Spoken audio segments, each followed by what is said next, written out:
Okay, we want to make a double-tiered circular skirt. So I want to do it for a little girl. You're going to need the hip measurement minus an inch divided by 4. And you'll get your radius. So really, this is a true square. A little girl is only 3. And I want this to finish 12 inches. So this is like a 16-inch square. I have 2 layers here, and I want to do 2 skirts, so I'm going to just cut them both at the same time. So you can take this and measure it, this here, 16 inches, and then 16 inches, you'll have a true square, and then you won't waste the fabric. So to get my radius, I need to go to, I put in 24 inches divided by, 24 divided by 4, I'm sorry, by 6. 24 divided by 6. Now that's for a full circle skirt. So get your book and find out for the other skirts, but this is for a full skirt. And I'm using a hip measurement and not her waist, because we're just going to pull it up with the elastic. So I'm going to take my ruler and go to my 4 inches right to my corner at 4. Because I don't have a little comfort. And you just keep turning it at 4, turning it at 4, turning it at 4. And this is going to give you her true. Or you can take your tape measure and stay right up in that corner. If I took my tape, I do the same thing. Start at my 4 and continue to follow that. And cut that. And this is going to pull up right over her hips. Because we're just going to put elastic band around it so that it easily just pull up, not a zipper in this skirt. If you wanted a zipper, of course you could do it with a zipper. But this is set up so it's no seams in it. It just pull up. And then I'm going to take this one and just cut it and separate the bottom of it. And when you lift it up, you're going to have 2 skirts. You're going to do a small hem across the bottom. In the other skirt, the blue one, I'll cut it off right here. Because we have a 16-inch square. And these, of course, you can cut before you even get started. And you'll be ready to go. Now I bought some t-shirt knit. It's a rib t-shirt knit and 1-inch elastic. You want to cut this, your waist measurement exactly, and then overlap it by 1.5 inches and stitch it as a square.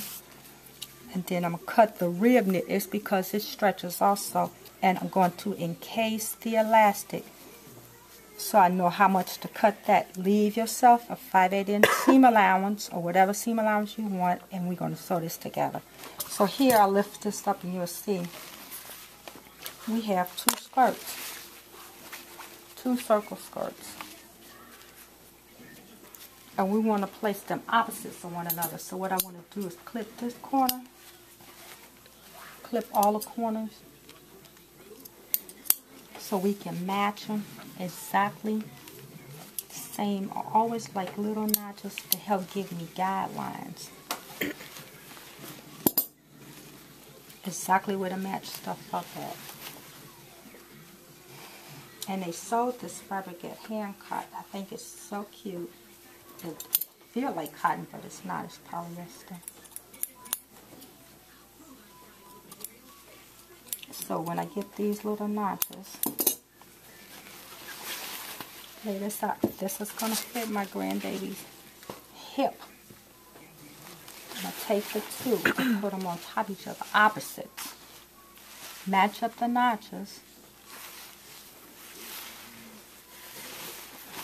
And then you're going to get the points to fall in different little places. We're going to put elastic in the waist and it'll draw it up to fit her waist.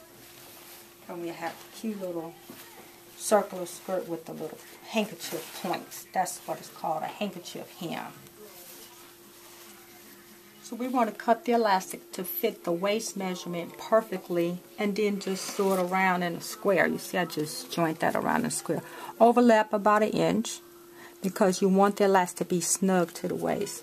Now, the rib knit, which means it's a knit and a purl, it stretches a lot. I cut it exactly the same. Stitched only 1/4 inch. I have a 1/2 inch seam allowance, or whatever your preference is, and then you just want to shove it up in that crease. And you can either use your zipper foot or your regular foot and stitch right next to the elastic. Now while you're sewing it, first, let me go back and tell you, we want to notch it, just like we did the waistband on our skirt. So I'm going to take this, and I'm going to notch all the corners on all the sides. And then I'm going to take it and fold it in half up to that seam allowance, and then notch that so it's notched in quarters. So that when you put it onto the waistband and the skirt, everything is going to match perfect because you notched that waistband also. So now we're going to take it and fold it right up into that crease. I'm going to put this seam that's overlapped right here at my center back. I'm going to say that's designated as my center back. Line them up. Stitch right next to the elastic. Don't stitch on the elastic, but right next to the elastic. Back stitch. And match the notches together. And while you're sewing it, because we want this to stretch, you want to stretch it a little bit. You can make sure it fit into all the quarters. So we're going to do that all the way around. And stretch it a little bit while you're sewing it, so it will fit into the skirt. Alright, so you know what to do on that. So I took the 2 skirts. Make sure you had the points going in opposite directions, and they're not laying on top of each other exactly the same. And what I did was I joined the 2 skirts together at the waist first. Now you can see what I did, how I finished the stitch on the elastic. And I took the notches and matched up all my notches. So this one matched this. So look, when I take it and stretch it out while I'm sewing it, it's going to fit right in there, and it's going to fit exactly the same all the way around the entire skirt. Now after you finish this, then you want to do either a zigzag to finish the waist, or you can use your serger. So I'm going to stretch it while I'm stitching it. So we're going to stretch this to fit into this area right along my stitch. Already did.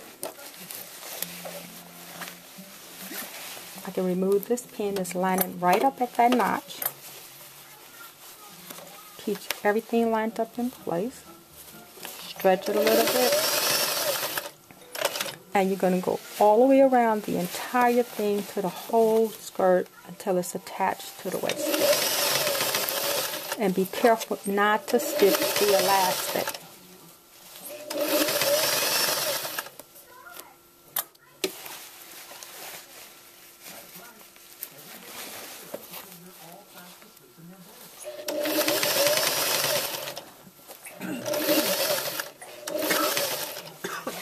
So you stretch all quarters, and this is the same way I do elastic in pants. If I want a pair of pants,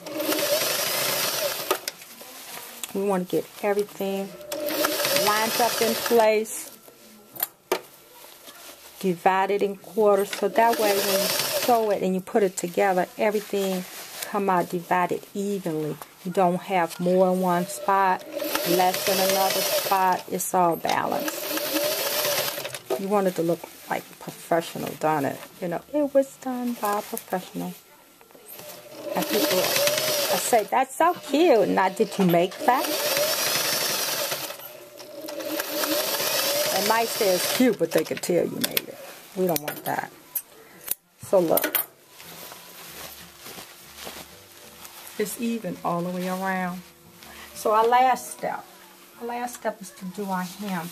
So on the hem, I decided I just want a nice little shirt tail hem. So I'm going to do a stay stitch on the machine.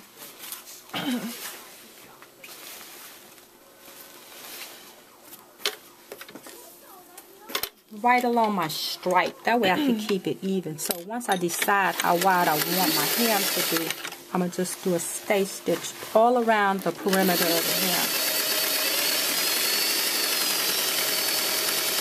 So I'm just following this stripe.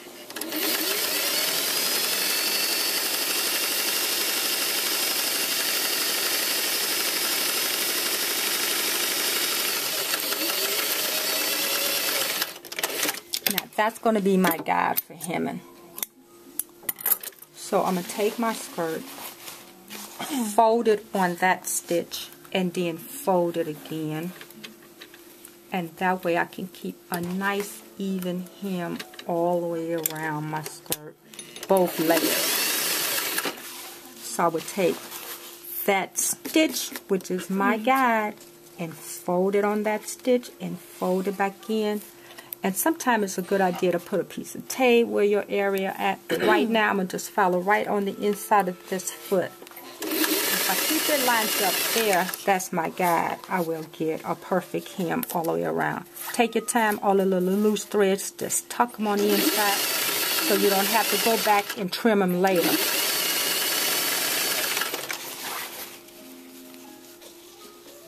So if you don't have a special roll hem foot, do your basting stitches a guide. See those little threads? I can tuck them right in while I'm sewing. Don't have to trim them later. It's all nice and clean, the finish and professional. So look at that teeny weeny little hem. I'll continue to the end, and when I get to my corner, I want to get to at least one corner.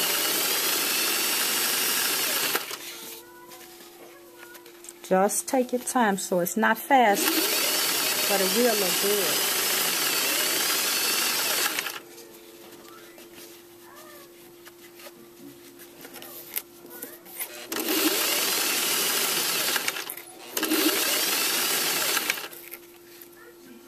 I'm going to fold almost all the way up to the end of my corner.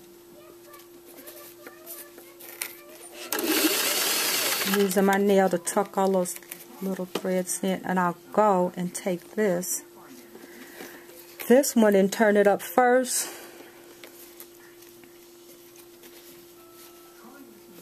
and then take this one and turn it over, so that way my foot will not push that a little.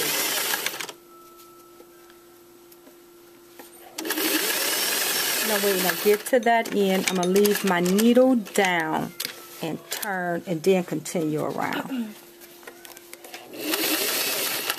Now, sometimes it's hard to push that through, so I will take and lift up the foot and move it over a little, and I might take a pin and help get that started if it gets stuck. And then you're going to have the cutest little skirt you ever made.